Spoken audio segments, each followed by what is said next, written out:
होती है, लेकिन कर्म मार्ग बड़ा कठिन है। कर्म मार्ग के सभी अधिकारी नहीं हैं। कर्म का मतलब वैदिक कर्म।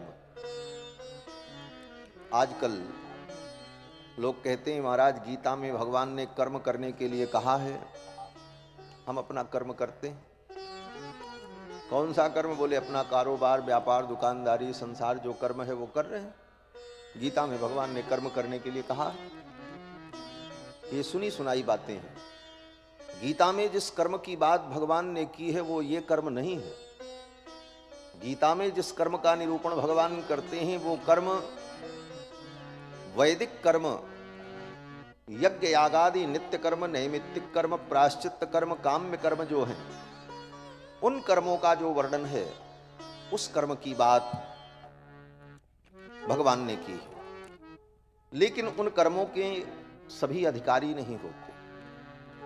जो उन कर्मों का अधिकारी है वही उन कर्मों को करके परम कल्याण को प्राप्त कर सकता है। इसलिए कर्म मार्ग सबके लिए नहीं है और कर्म मार्ग बड़ा कठिन भी।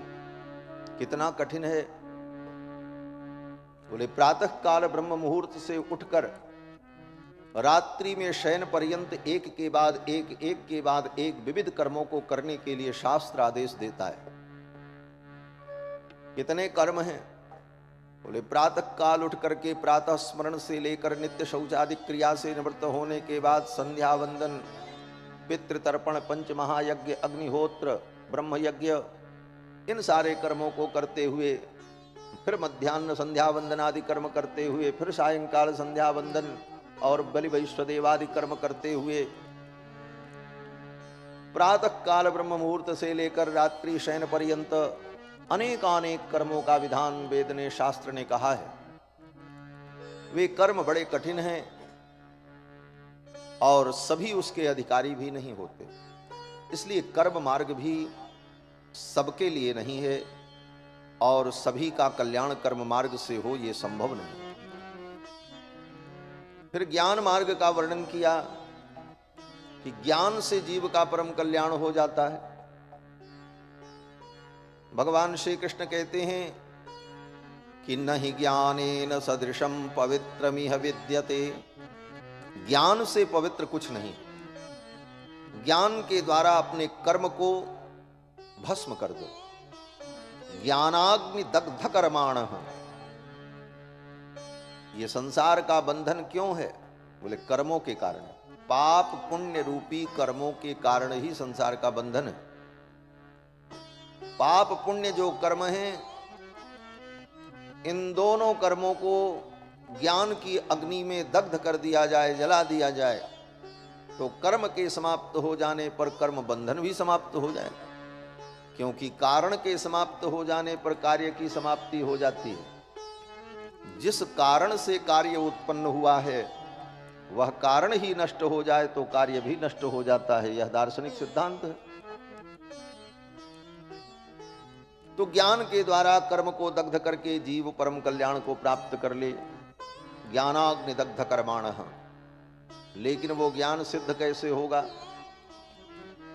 तब फिर शास्त्रों ने कहा कि निष्काम भाव से कर्म करते हुए, कर्म के द्वारा जब व्यक्ति अपने अंतःकरण को शुद्ध कर लेता है तब ज्ञानोत्पत्ति होती।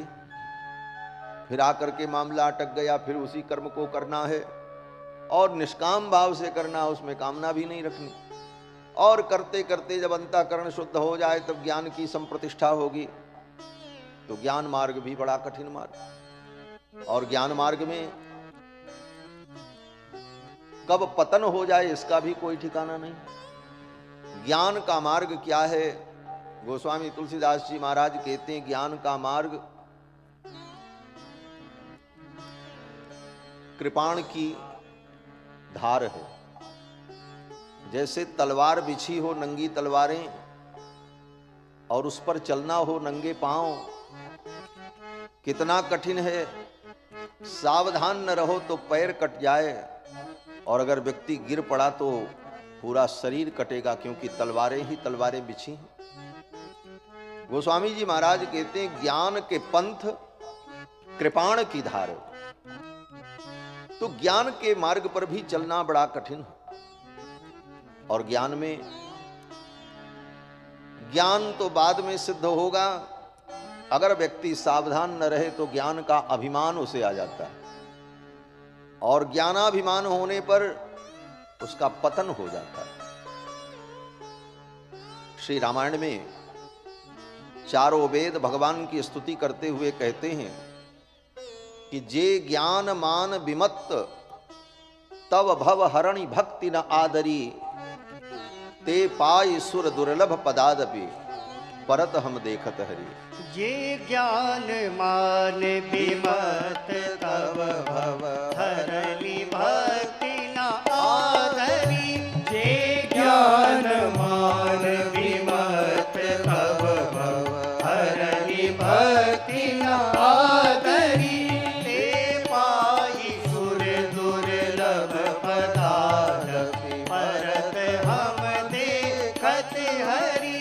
ते पाई सुर दुर्लभ पदादपि परत हम देखत हरि। ये ज्ञान मान विमत्त तव भव हरणि भक्ति न आदरी, ये ज्ञान मान, ये ज्ञान मान, ये ज्ञान मान। जे ज्ञान मान विमत्त तव भव हरणि भक्ति न आदरी, ते पाई सुर दुर्लभ पदादपि परत हम देखत है। वेदों ने कहा उनका पतन हुआ। ज्ञान मार्ग भी बड़ा कठिन है। फिर तीसरा मार्ग, तीसरा उपाय शास्त्रों ने कहा भक्ति। भक्ति सरल है, लेकिन भक्ति में भी एक बहुत बड़ी समस्या है। भक्ति इतनी सरल नहीं है जितना सरल हम समझते। भक्ति का नियम है कि निरंतर भगवान का स्मरण करते रहो, इसका नाम भक्ति है। किस प्रकार से?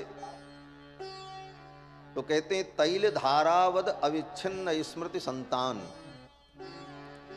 जैसे तेल की धारा अखंड होती है, एक बोतल में तेल हो और उसको बर्तन में गिराओ ऊपर से, तो जब उसकी धारा गिरती है तेल की, तो अखंड एक धारा दिखती है।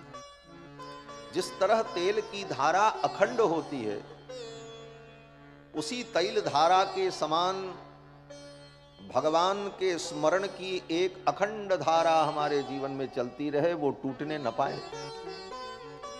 तैल धारावद अविच्छिन्न स्मृति संतान। तेल की धारा के समान अखंड स्मरण चलता है।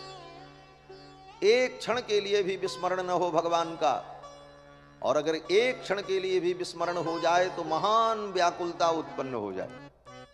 देवर्षि नारद भक्ति सूत्र में कहते हैं कि तदर्पिताखिलाचारता तद विस्मरणे परम व्याकुलते थी। एक क्षण के लिए भी भगवान का विस्मरण हो जाए तो परम व्याकुलता उत्पन्न हो जाए। ऐसा जो निरंतर स्मरण है उसका नाम भक्ति है। और यह स्मरण जीवन पर्यंत चलता रहे। कब तक? बोले मरण के काल पर्यंत। मरण के काल पर्यंत यह निरंतर स्मरण चलता रहे। जिस समय मरण हो, शरीर छूटे, उस समय भी भगवान का स्मरण हो, तब भक्ति सफल होती है। इतना जीवन में हम भगवान का स्मरण करें कि मरते समय भगवान का स्मरण आ जाए। इसीलिए बड़े बड़े योगी मुनि महात्मा जतन करते हैं। जन्म जन्म मुनि जतन कराही, अंतराम कही आवत नहीं। कितना कठिन। जीवन भर भगवान का अनवरत स्मरण चलता रहे और अंतिम क्षण में भी भगवान का स्मरण हो, लेकिन कितना कठिन है। हमारे आचार्य वर्णन करते हैं, हे भगवान, हे कृष्ण, हे गोविंद, आज ही मेरा मन आपके चरणों में तन्मय हो जाए कृष्ण त्वदीय पद पंकज पंजरांतम अद्यैव में विशतु मानस राजहंसः। क्यों? बोले प्राण प्रयाण समये कफवात पित्तैः कंठावरोधन विधौ स्मरणम कुतस्ते।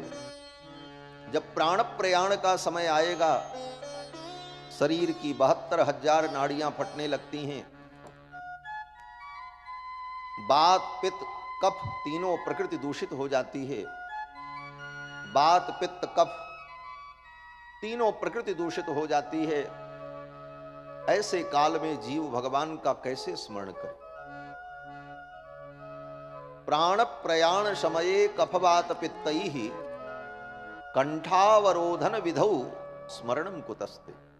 कंठावरोध हो जाने पर आपका स्मरण कैसे हो? और अगर नहीं हुआ,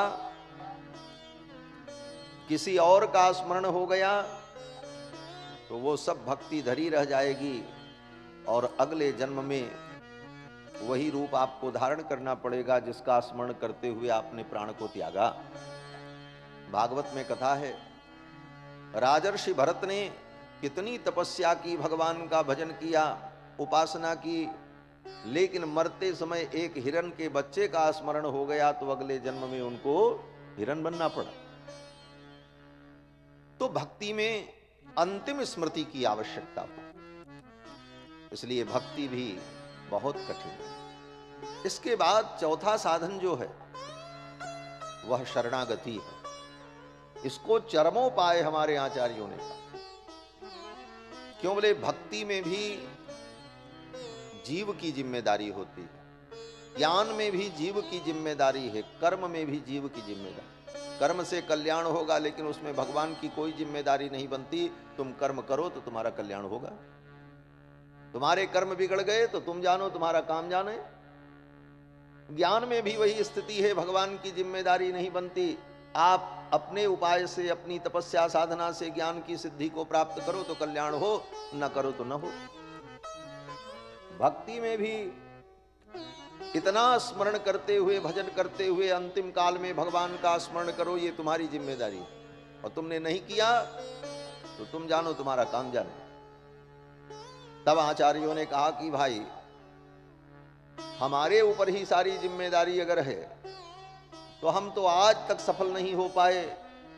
करोड़ों करोड़ों जन्मों से, अनंत अनंत जन्मों से, अनंत अनंत युगों से यह जीव संसार में भटकता रहा और अपना कल्याण स्वयं नहीं कर सका, तो फिर कैसे कल्याण होगा? तो आचार्यों ने कहा कि अंतिम उपाय जो है वो शरणागति है।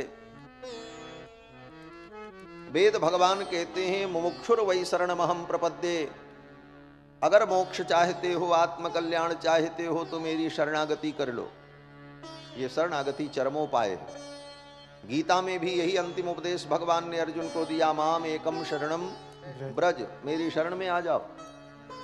और शरणागति में भगवान के चरणों में अपने आप को समर्पित कर दो। हे प्रभु, मैं अपने से अपना कल्याण नहीं कर सकता, अब मैं अपने कल्याण की संपूर्ण जिम्मेदारी आपके ऊपर छोड़ करके निश्चिंत हो जाता हूं। इसका नाम शरणागति है। अपने कल्याण की जिम्मेदारी भगवान पर छोड़ दें। और भगवान कहते हैं कि अगर तुम मेरे ऊपर सब कुछ छोड़ दोगे, फिर तुमको कुछ नहीं करना, फिर मैं करूंगा। अहम त्वा सर्व पापेभ्यो मोक्षयिष्यामि मा शुचः, मैं तुमको समस्त पापों से मुक्त करूंगा। जो जो तुम्हारे कल्याण में प्रतिबंधक होगा, उन सारे प्रतिबंधकों का निराकरण मैं करूंगा, तुम्हें कुछ करने की जरूरत ही नहीं। तो कर्म में जीव की जिम्मेदारी, ज्ञान में जीव की जिम्मेदारी, भक्ति में भी जीव की ही जिम्मेदारी बनती है। लेकिन चरमोपाय जो शरणागति है, इसमें संपूर्ण जिम्मेदारी भगवान की हो जाती है। अब आप करो। और शरणागति में भगवान कहते हैं कि अगर कोई जीव मेरी शरणागति करके मेरे भरोसे निश्चिंत है, तो उसे चिंता की आवश्यकता नहीं है। अगर वो मरते समय मेरा स्मरण न भी कर सके, तो मैं स्वयं अपने उस भक्त का स्मरण कर लेता हूं और उसको परम गति प्रदान कर देता हूं। भगवान कहते हैं यदि वातादि दोषेन भक्ता हमाम च विस्मरेत अहम स्मरामि मद भक्तम नयामि परमाम गतिम। अपने उस भक्त का मैं स्वयं स्मरण कर लेता हूं और उसको मैं परम गति प्रदान कर देता हूं। तो यह शरणागति चरमोपाय है। और ये शरणागति आचार्य के माध्यम से, गुरु के माध्यम से पंच संस्कार संपन्न होकर के जीव भगवान की जब शरणागति कर लेता है, इसका नाम है, शरणागति का नाम भरन्यास। भरन्यास माने अपने भार का भगवान के ऊपर न्यास कर देना, छोड़ देना। अपनी जिम्मेदारी को भगवान के ऊपर छोड़ देना, इसी का नाम भरन्यास है, इसी का नाम शरणागति है। यह वेदों का परम गोपनीय सिद्धांत है। और यह सिद्धांत रामायण में विशेष रूप से पल्लवित और पुष्पित हुआ और बाद में सभी भक्ति मार्ग के आचार्यों ने, महापुरुषों ने शरणागति के इस रहस्य पर बहुत गंभीर विचार किया, चिंतन किया और जीवों के कल्याण के लिए शरणागति का मार्ग प्रशस्त किया। तो ये वाल्मीकि रामायण दीर्घ शरणागति ग्रंथ है। इस ग्रंथ में पग पग पर भगवान की शरणागति का स्वरूप प्रकट होता है और शरणागति के जो लक्षण हैं, शरणागति करने के पहले क्या करना चाहिए, शरणागति करने के बाद उत्तर काल में कर्तव्य क्या है, इन सब विषयों का कथाओं के माध्यम से, राम जी के चरित्र के माध्यम से महर्षि वाल्मीकि ने वर्णन किया है। कल के प्रसंग में आप सभी लोगों ने श्रवण किया कि भगवान श्री राम का मिथिला में बड़े धूमधाम से विवाह संपन्न हुआ। विवाह लीला तो राम जी की हुई। किसी अवतार में ऐसा विवाह भगवान का नहीं हुआ। मैं बड़े ही विश्वास के साथ कह रहा हूं, भगवान के सभी अवतार वंदनीय हैं, पूज्य हैं, लेकिन जो विवाह का आनंद रामावतार में हुआ, ऐसा विवाह किसी अवतार में नहीं। हमारे अयोध्या और मिथिला के भक्त तो कहते हैं राम जी का ये अवतार विवाह लीला के लिए ही हुआ, क्योंकि अन्य सब लीलाएं अन्य अवतारों में हुई, लेकिन विवाह का परमानंद, विवाह का परम रस रामावतार में जो अनुभव हुआ वो किसी अवतार में नहीं हुआ। कृष्ण भगवान के 16,108 विवाह हुए, लेकिन किसी विवाह में कृष्ण भगवान को ये सौभाग्य नहीं मिला कि वो दूल्हा बन करके जाते, सारी और सरहज गीत गाती, सखियां आरती उतारती। कृष्ण भगवान को ये सौभाग्य नहीं मिला। भागवत के पंडित लोग बैठे हैं, भागवत की कथा आप लोग सुनते भी हैं। कृष्ण भगवान के जितने विवाह हुए, सब विवाह में लड़ाई, मार पीट, कहीं ससुर जी के साथ पटका पटकी, कहीं साले साहब के साथ पटका पटकी, यही सब कृष्ण भगवान के विवाह में हुआ। गीत कौन गाए? बोले वहां गाने का तो प्रसंग ही नहीं आया, रोने का ही प्रसंग आया। जो देखो वही रो रहा है। भगवान ने रुक्मिणी का हरण किया तो शिशुपाल रो रहा था बैठ करके, हमारी होने वाली पत्नी का हरण हो गया। रुक्मी रो रहा है, कितने सिपाही सैनिक युद्ध में मारे गए। तो भगवान श्री कृष्ण के 16,108 विवाह हुए, लेकिन किसी विवाह में वह आनंद नहीं हुआ। भगवान के और अवतार बोले और किसी अवतार में विवाह का ऐसा प्रसंग आया नहीं। मछली कछुआ का ब्याह तो होता नहीं, मत्स्यावतार कच्छपा अवतार भगवान के हुए, अब मछली कछुआ का कौन ब्याह करे। नरसिंहावतार बोले नरसिंह भगवान को कौन कन्या पसंद करेगी, सोचो किसकी हिम्मत है सामने जाने की। ब्रह्मा की तो हिम्मत नहीं हो रही थी जाने की। भगवान नरसिंह के सामने उनके क्रोध को देखकर यहां तक कि देवताओं ने लक्ष्मी जी को भेजा, साक्षात श्री पेशिता देवई ही, परंतु नो पे आय संकिता। लक्ष्मी जी गई तो भगवान के सामने, लेकिन जब रूप देखा तो उल्टे पांव लौट गई। लक्ष्मी जी की भी हिम्मत नहीं हुई सामने जाने की। तो नरसिंह भगवान का कौन कन्या वर्ण करेगी। और किसी अवतार में भगवान के विवाह का ऐसा कोई मंगलमय प्रसंग नहीं आता। विवाह तो राम जी का हुआ, अद्भुत विवाह। और विवाह में जो आनंद हुआ, श्री गोस्वामी जी महाराज कहते हैं तीनों लोकों में उत्साह और आनंद व्याप्त हो गया राम जी के विवाह से। भरी भुवन रहा उचाह राम विवाह सब ही कहा। भरी भुवन रहा उचाह राम विवाह सब ही कहा। के भांति बरनी सिरात रचना एक यह मंगल बरनी सिरात रसना एक यह मंगल महा। भरी भुवन रहा उछाह राम विवाह सब ही कहा। भरी भुवन रहा उछाह राम विवाह सब ही कहा। विवाह सब ही कहा। विवाह सब ही कहा। भरी भुवन रहा उछाह राम विवाह भाव सब ही कहा। विवाह संपन्न हुआ।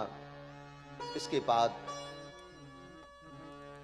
सखियां चारों दुल्हा सरकार को लेकर कोहबर में गईं और कोहबर में जहां देवताओं का पहले से पूजन हुआ था वहां ले जाकर वर वधू को बैठाकर सखियों ने राम जी के हाथ से और श्री जानकी जी के हाथ से देवताओं का पूजन कराया। कोहबर की लीला भी बड़ी अद्भुत लीला है। मिथिला में मिथिला की सखियों ने राम जी को कितने व्यंग वचन सुनाए, भगवान को गारी सुनाई और मिथिला की गारी सुनकर के राम जी प्रसन्न होते हैं और मुस्कुराते हैं। यही दिए बिना जो पग धरी हो, नेग दिए बिना जो पग धरी हो। नेग दिए बिना जो पग धरी हो। नेग दिए बिना जो पग धरी हो। दूंगी मैं गारी हजारी है सुनिए रघुनंदन। दूंगी मैं गारी हजारी है सुनिए रघुनंदन। छाड़ब नाही दुआरी है सुनिए रघुनंदन। छाड़ब नाही दुआरी है सुनिए रघुनंदन। मिथिला की सखियों ने कहा नेग दिए बिना जो पग धरी हो तो दूंगी मैं गारी हजारी है सुनिए रघुनंदन। हे रघुनंदन, अगर नेग दिए बिना आप एक पैर भी आगे बढ़ाओगे तो एक गारी दो गारी नहीं 1000 गारी आपको दूंगी मैं गारी हजारी है। राम जी ने कहा एक दो गाली से काम नहीं चलेगा।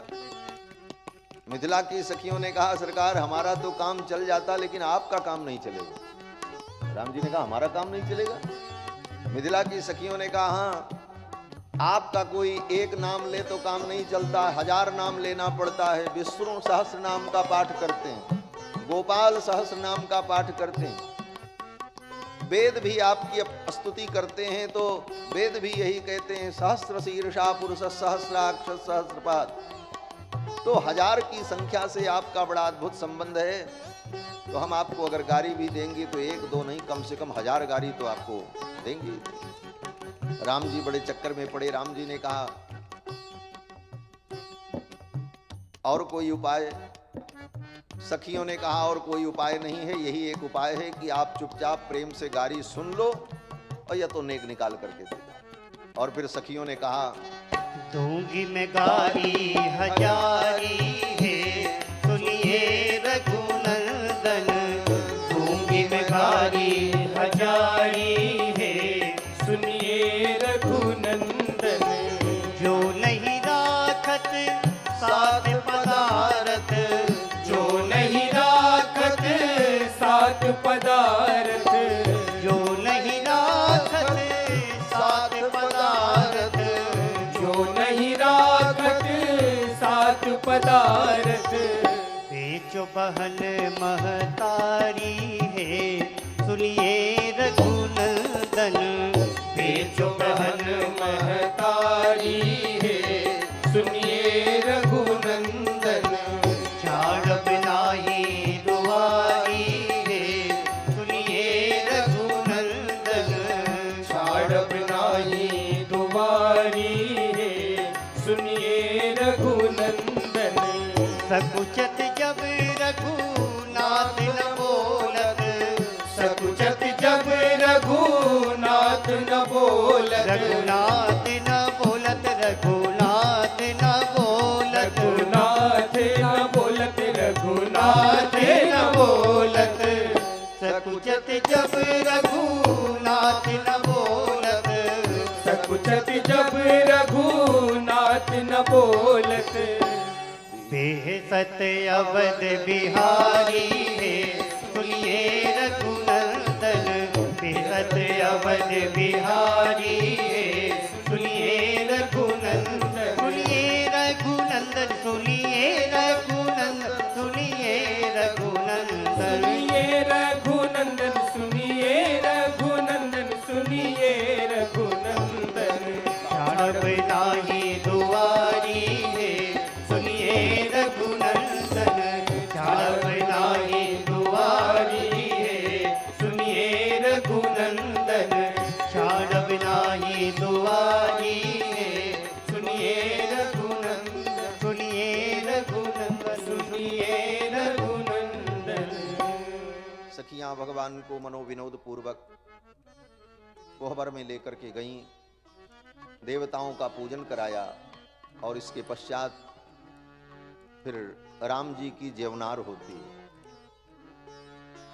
श्री गोस्वामी जी महाराज ने मानस रामायण में राम जी के जेवनार का जो वर्णन किया है, विवाह के पश्चात वर पक्ष के लोग आंगन में आकर एक साथ बैठकर भोजन करते हैं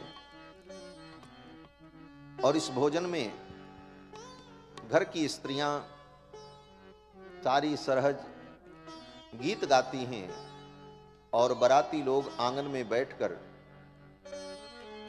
एक साथ भोजन करते हैं। विवाह के पहले भी भोजन करते हैं, लेकिन विवाह हो जाने के बाद जो ये भोजन की विधि है, ये कुछ विशेष विधि होती है। इसको जेवनार कहते हैं और जेवनार में विविध प्रकार के व्यंजन परोसकर आंगन में बारातियों को, दूल्हा को भोजन कराया जाता और सखियां गीत गाती। निमंत्रण पहुंचा जनवासे में।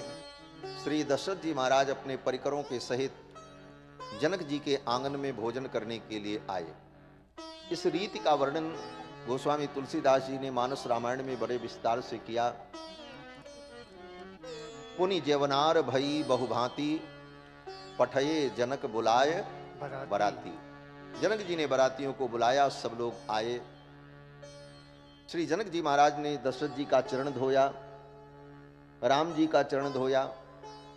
अन्य तीनों भाइयों को भी राम जी के समान अनुभव करते हुए जनक जी ने उनके भी चरण धोए और सबके लिए उचित आसन दिया गया और सबके सामने सुंदर मणिमय थालियां परोसी गई और फिर सुंदर सूपकारी जनों ने अनेक प्रकार के सुंदर सुस्वाद व्यंजन परोसे और फिर सखियों ने सुंदर गीत गाया और बाराती लोग भोजन करते। इस प्रसंग का वर्णन श्री गोस्वामी जी महाराज करते हैं। पुनिज बनार भई बहुभांति, पुनिज बनार भई बहुभांति। पठये जनक बुलाए बराती, पठे जनक बुलाई बराती। परत पावने बसन अनुपा, परत पावड़े बसन अनुपा। सुतन समेत गवन कियो भूपा, सुतन समेत गवन कियो भूपा।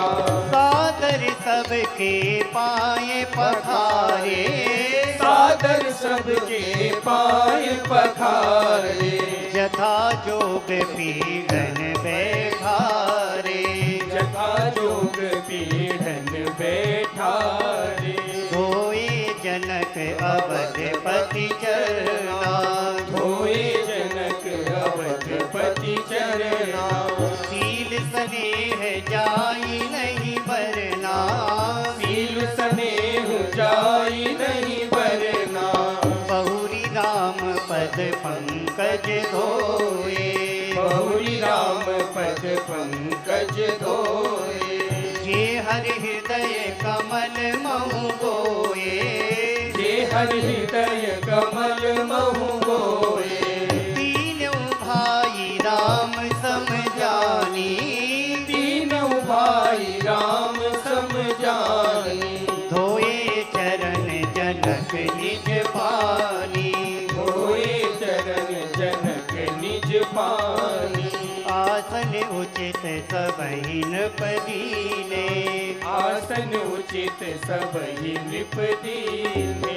बोली सूपकारी सब लीने, बोली सूपकारी सब लीने। सादर लगे परन पनवारे, आदर लगे परन पनवारे। कनक कील मणिपाल सवारे, कनक कील मणिपाल सवारे।